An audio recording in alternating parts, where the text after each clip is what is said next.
Imagine that you're enjoying your vacation on a beach. It's a sunny 95-degree weather day with the sand beneath your toes and a swimsuit on, watching the water roll in from the ocean. But you've forgotten something. What is it, you may ask? The answer is sunscreen. According to the American Cancer Society, there are more than 3.5 million new cases of basal and squamous cell cancer diagnosed every year in the United States.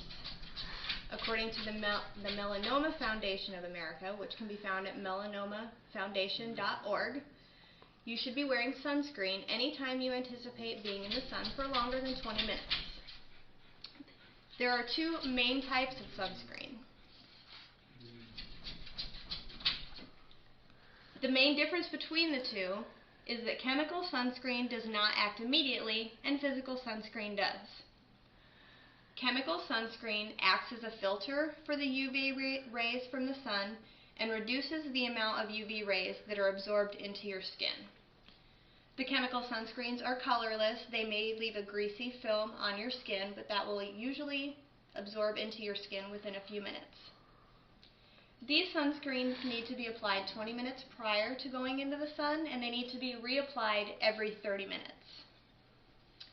The physical sunscreen, which, as I said previously, acts immediately, acts as a block. It actually blocks the UVA and UVB rays from absorbing into your skin.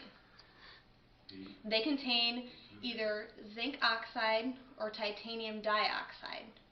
The difference between those two chemicals: zinc oxide protects you from most short UVA rays, and the titanium dioxide protects you from some of the UVA short rays.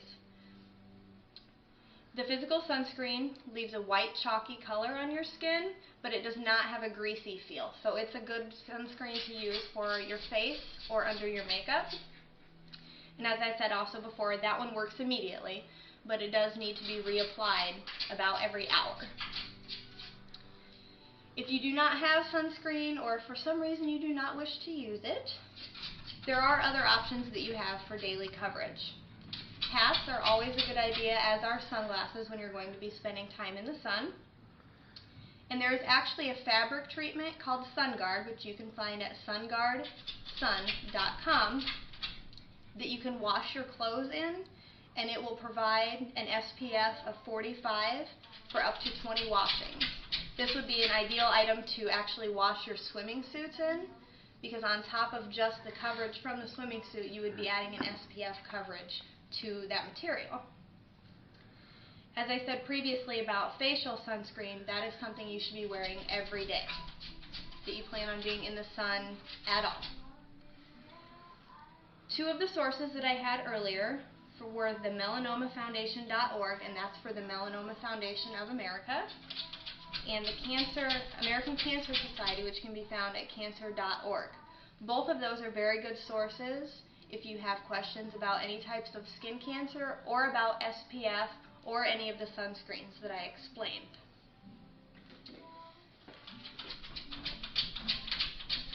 Just to recap, anytime that you're planning on being in the sun for any amount of time more than 20 minutes, you should be wearing a sunscreen. If you're going out immediately, that should be a physical sunscreen, since that is the one that works immediately. With that being said, next summer, make sure you stock up on sunscreen before heading outdoors for any of your family vacations or for any of your summertime family fun. Thank you.